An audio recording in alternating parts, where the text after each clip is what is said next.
ஒருவன் பெரிய மீசையோடு அஞ்சா நஞ்சன் என்ற பெயரோடு சிங்கத்தின் வாலை குகையிலே போய் அறுத்தவன் அந்த சிங்கத்தின் வாலை தோலை போட்டுக்கொண்டு கம்பீரமாய் நடப்பானாம்.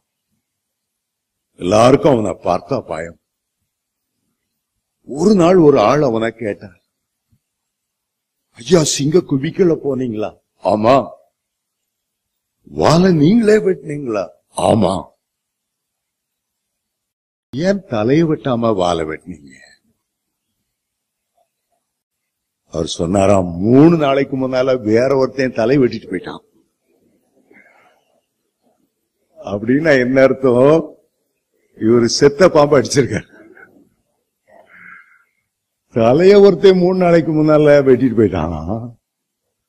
அதுக்கு பிறகு அழுகி நாடுற சிங்கத்துடைய வாலை வெட்டி தோல்ல போட்டு அஞ்சா நஞ்சான்.